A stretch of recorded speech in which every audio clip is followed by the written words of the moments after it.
Hey everyone, it's Jim. I've really missed you over these last couple of weeks, and I thought it'd be nice to read you one of my favorite stories. It's a story called The Storm That Stopped. It's a true story about who Jesus really is. So let me read it to you. The Storm That Stopped by Alison Mitchell. One day, long ago, Jesus was teaching people by the sea. Soon, more people arrived, then others, then more and more, until there were people everywhere. "We can't hear back here. Give me some room." The crowds were just too big. "Be quiet. I can't see." No one could see Jesus, and no one could hear Jesus. So Jesus asked his friends, the disciples, to push their boat out into the water. He sat in the boat, and the huge crowd spread out along the beach. Now they could all see and hear Jesus as he told them all about God. When he finished teaching the people, Jesus said to his friends, "Let's go over to the other side of the sea." Jesus had finished teaching the crowd, and now he had something to teach his friends. But they didn't know it yet. So they all jumped in the boat with him and set sail across the sea. Jesus was so tired. He'd been teaching the people all day. So he lay down in the back of the boat and fell fast asleep. It was a quiet evening.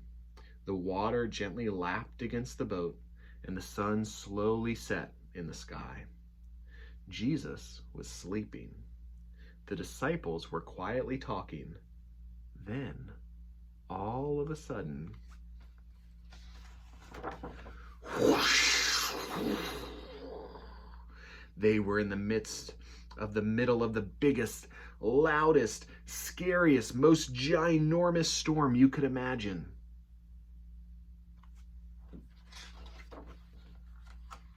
The wind blew hard. The waves grew huge.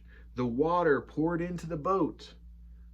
But Jesus was asleep.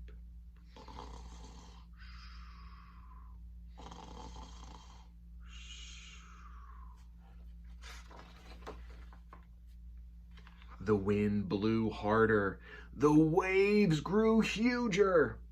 The water filled the boat. But Jesus was still asleep. "Jesus, wake up, wake up. We're drowning.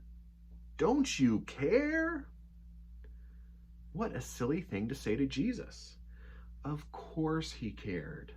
He loved his friends so much that one day he was going to die for them. Jesus stood up in the boat. The wind was still blowing. The waves were bigger than ever. The water was pouring into the boat quicker than the disciples could tip it out again. The boat was sinking. But then Jesus did something amazing. He didn't help his friends pour the water out of the boat. He didn't help them try to row back to land. Jesus simply spoke. But he didn't speak to the disciples. He spoke to the storm, to the wind, and to the waves. "Quiet, be still."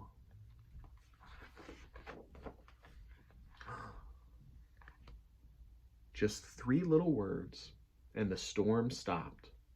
Right away, at that very minute, the sea was quiet, still, and calm.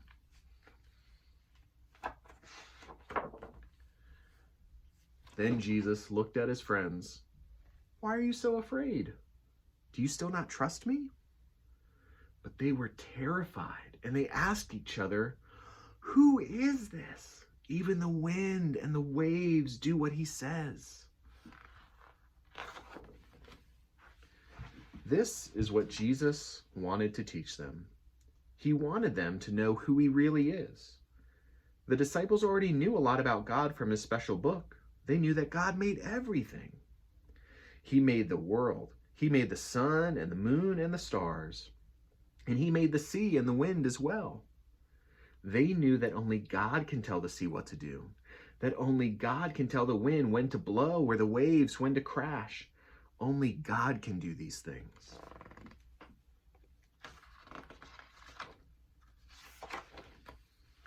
But the disciples had just seen Jesus do the same things that God can do.